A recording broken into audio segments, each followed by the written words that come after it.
Hunter road CSR గార్డెన్లో వర్ధన్నపేట నియోజకవర్గ విస్తృత స్థాయి సమావేశం జరిగింది. ఈ కార్యక్రమానికి ముఖ్య అతిథిగా మాజీ మంత్రులు నిరంజన్ రెడ్డి, వరంగల్ పార్లమెంట్ సభ్యులు పస్నూరి దయాకర్, మాజీ ఎమ్మెల్యే ఆరూరి రమేష్ హాజరయ్యారు. ఫలితాలు ఏమైనప్పటికీ ఎన్నికలలో ఆ కురుక్షేత్రంలో మీరందరూ కూడా హోరాహోరీగా పోరాడినరు, పనిచేసినరు. ఫలితాలు ఒక్కొక్కసారి మనం ఆశించినట్లుగా ఉండకపోవచ్చు, కానీ అంత మాత్రం చేత జరిగిన పనిని, చేసిన కృషిని మనం అండర్మైన్ కూడా చేయాల్సినటువంటి అవసరం లేదు. అందుకోసమే మిమ్మల్ని అందరినీ ముందుగా అభినందిస్తూ కొన్ని విషయాలు మీ గమనంలో పెట్టేటువంటి ప్రయత్నం నేను చేస్తా.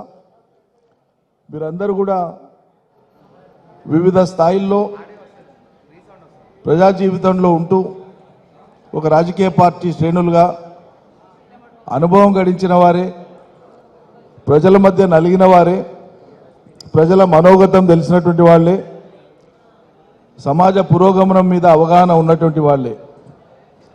అయినప్పటికీ విషయాలను విశ్లేషించుకునేటప్పుడు ఒక్కొక్కరి దృక్కోణం ఒకటి ఉంటుంది.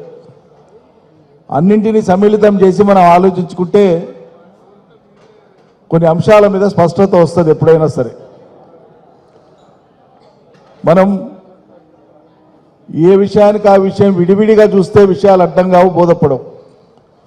ఒక సమగ్రతతో చూసినప్పుడే, అర్థం చేసుకునే ప్రయత్నం చేసినప్పుడే ఆ విషయానికి సంబంధించినటువంటి లోతులు మనకు అర్థమవుతాయి. తద్వారా సరైనటువంటి పరిష్కారం వెతుక్కొని ముందుకు పోతే మరోసారి జరిగినటువంటి పొరపాట్లు, తప్పిదాలు జరగకుండా ఉండడానికి ఆస్కారం ఉంటుంది. అందుకోసం విషయాలను సరిగ్గా విశ్లేషించుకోవడం మన బాధ్యత. ఎన్నికలు అనగానే ఫలితాలు వచ్చినప్పుడు అందరు సంబరపడిపోతారు. ఫలితాలు అనుకూలంగా వచ్చినప్పుడు విజయంలో అందరూ భాగస్వాములే కాబట్టి అందరూ కూడా నాది నాది అంటారు, సహజమే. అపజయం వచ్చినప్పుడు మాత్రం దాన్ని అంతే ఉందాగా మేమందరం కూడా అపజయంలో భాగస్వాములం అనేటువంటి హుందాతనం తక్కువ ఉంటుంది. అప్పుడు నెపం వేసేటువంటిదో, సాకులు వెతకడమో, ఇతరుల మీద నెట్టడమో మనం చూస్తుంటాం. అట్లా జరగవద్దు. జయమైనా అపజయమైనా సమానంగా తీసుకొని కారణాలను విశ్లేషించుకొని భవిష్యత్తులో సమస్యలు ఉత్పన్నం కాకుండా ఎట్లా సాఫీగా ముందుకు పోవాలో మనం ఆలోచన చేసుకోవాలి. 40 ఏళ్ల కాలంలో కాంగ్రెస్ 15 సంవత్సరాలు మాత్రమే ఉంది. 1989 నుంచి 94 వరకు, 2004 నుంచి 2014 వరకు. మొదటిసారి 5 ఏళ్లలో 3 ముఖ్యమంత్రులు, 10 ఏళ్లలో 3 ముఖ్యమంత్రులు. వైఎస్ రోషయ్య, కిరణ్ కుమార్, అంతకంటే ముందు మరిచెనారెడ్డి, నేదురుమల్లి జనార్దన్ రెడ్డి, విజయభాస్కర్. 15 సంవత్సరాలు మాత్రమే 2 స్పెల్స్లో, మొదటి స్పెల్ 5 ఏళ్ళు, రెండో స్పెల్ 10 ఏళ్ళు అధికారంలో ఉండి 25 సంవత్సరాలు ఇక్కడ అధికారంలో లేనటువంటి పరిస్థితి, కేంద్రంలో కూడా అధికారంలో లేనటువంటి పరిస్థితి, దాదాపు 25-30 సంవత్సరాలు. ఈ 2 బలమైన కారణాలు అనేటువంటివి మొన్న ఎన్నికలు మన ప్రాంతంలో జరిగేటప్పటికీ మనం అదివరకే 2 సార్లు గెలిచి ఉన్నాం.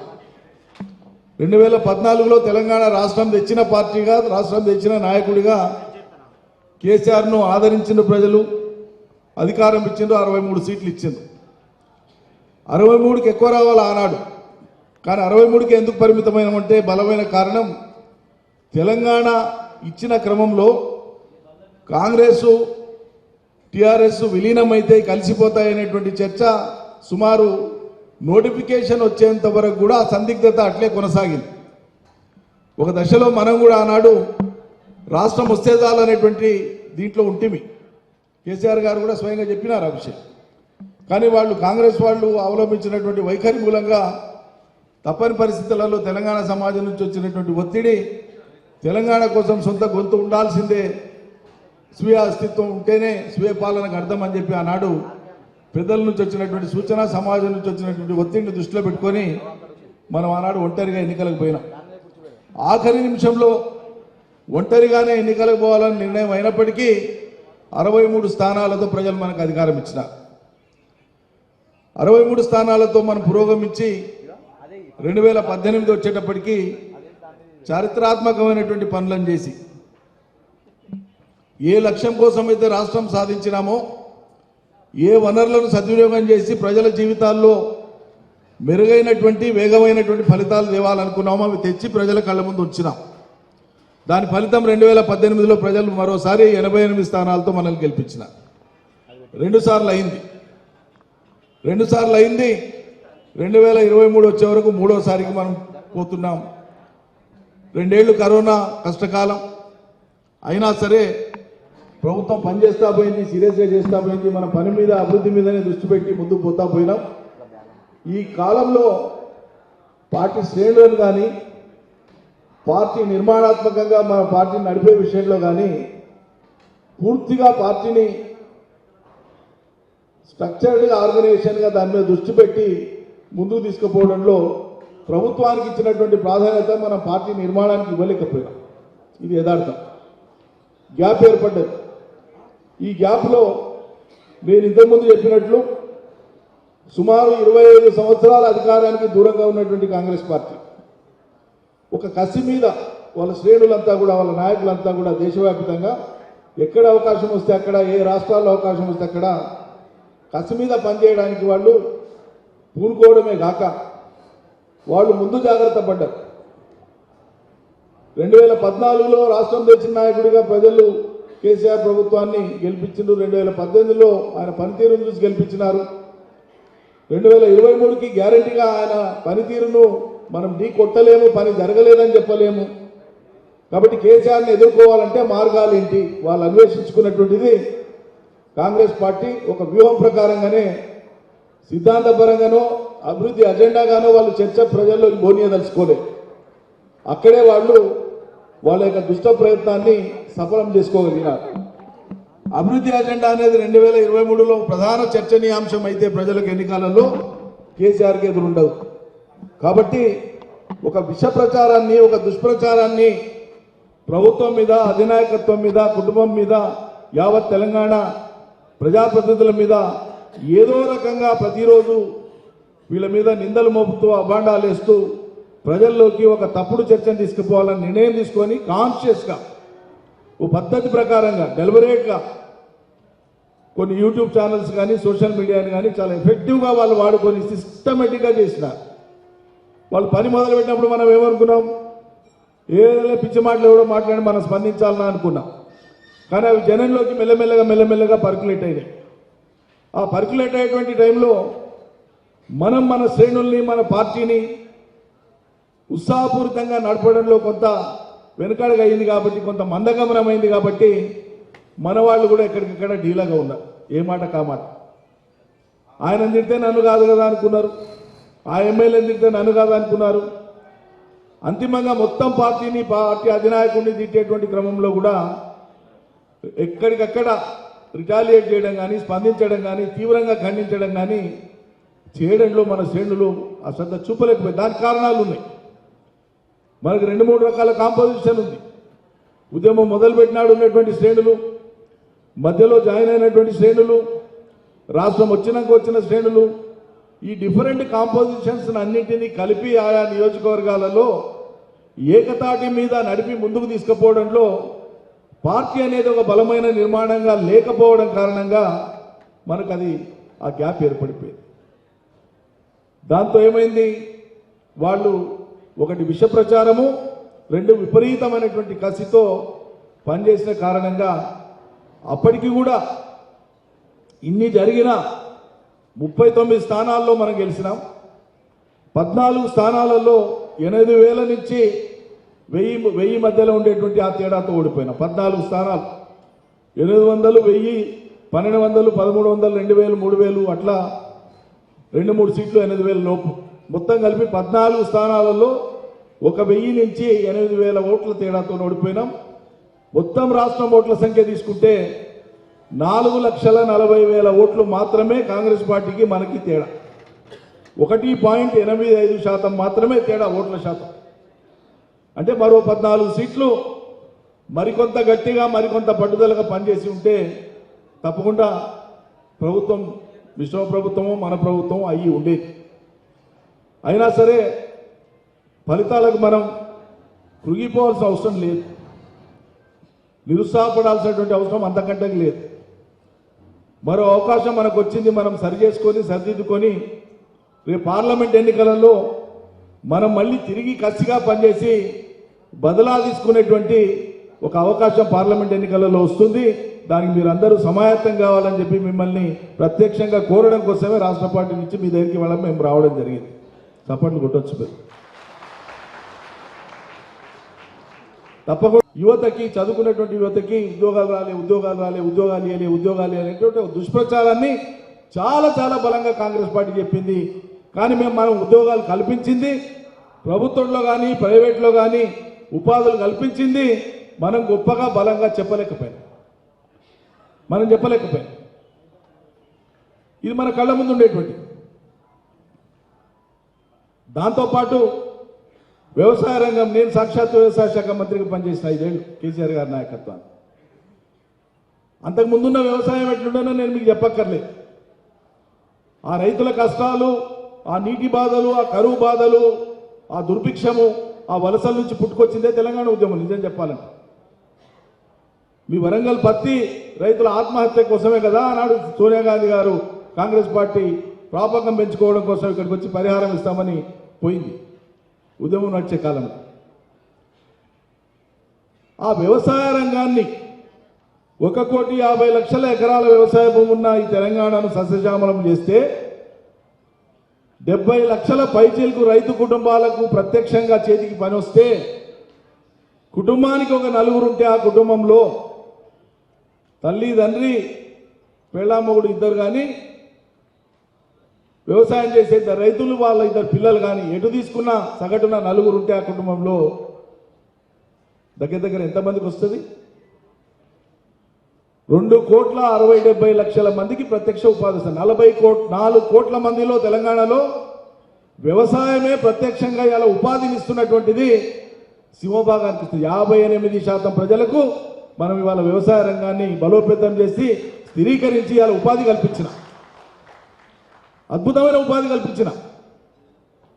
ఈ వ్యవసాయం లేకుండా ఆర్థికాభివృద్ధి జరిగిందా? వ్యవసాయం పెరిగినందుకు ఎన్ని పెరిగినాయి దాని మీద ఆధారపడి. వ్యవసాయం పెరిగినందుకే కదా పల్లెలు బాగుపడ్డాయి. పల్లెలు బాగుపడ్డాయి కాబట్టే పట్టణాలు కూడా విస్తరిస్తున్నాయి. పల్లెల్లో ఎకనామిక్ యాక్టివిటీ వచ్చింది కాబట్టే పట్టణాల్లో కూడా ఎకనామిక్ యాక్టివిటీ విస్తరించింది. ఒకనాడు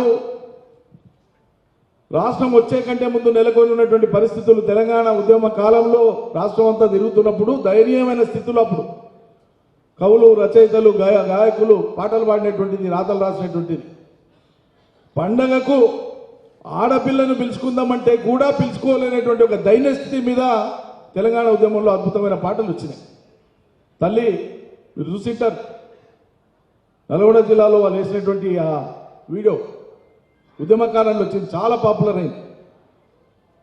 పండగ వస్తుంది, దసరా పండుగ వస్తుంది, సద్దుల బతుకమ్మ వస్తుంది, చెల్లెల్ని తీసుకురారా పండగ అని చెప్పి 3 కొడుకులు ఒక బిడ్డ ఉండేటువంటి కుటుంబంలో తల్లి కొడుకులను ఒక్కొక్క కొడుకును అడుగుతూ పోతుంటే వాడికి ఉన్నటువంటి దీనస్థితి చెప్పి, నా కడుపులో ప్రేమ ఉన్నా నేను నా చెల్లెని దోల్కరాలేకపోతున్నా పండగ అని చెప్పి అశక్తతను వెలిపుచ్చేటువంటి సాహిత్యాన్ని, పాటల్ని, రచనల్ని తెలంగాణ చూసింది. ఇవాళ 10 ఏళ్ల కాలంలో పండిన పంటలకు, పెరిగినటువంటి ఆర్థిక సంపత్తికి గ్రామాన ఒక పెద్దమ్మ పండుగ చేసినా, ఒక బొడ్రాయి పండుగ చేసినా ఒక్కొక్క ఊర్లో 5, 6, 7 కోట్ల రూపాయలు ఖర్చు చేస్తున్నారు ప్రజలు. ఈ సంపత్తి ఎట్లకెళ్ళి వచ్చింది? ఈ ఆర్థిక స్థితి ఎట్లకెళ్ళి వచ్చింది తెలంగాణలో? మనం తీసుకొచ్చినటువంటి పరివర్తన వల్ల కాదా? ఈ అద్భుతాలన్నీ జరిగినాయి. ఇన్ని అద్భుతాలు జరిగినాయి. ఇన్ని అద్భుతాలు జరగంగా కూడా మరి ఎందుకు మనం ఇవాళ ఏమి చేయని? ఆశ్చర్యం అనిపిస్తుంది అసలు. అంటే ప్రజలు వాళ్ళు ఆగి ఒక విఘ్నతతోన ఆలోచించి ఇటు ఓటు వేద్దామనుకునేటువంటి చర్చ జరగనిదే కాంగ్రెస్. భూతద్దంలో పెట్టి దుష్ప్రచారం చేసేసిన. కరోనా ఇట్లా వస్తే మొట్టమొదటిసారి మానవాళికి అంతకు ముందు లేనటువంటి అనుభవం. కరోనా ఏందో తెలియదు, ఎట్లుందో తెలియదు.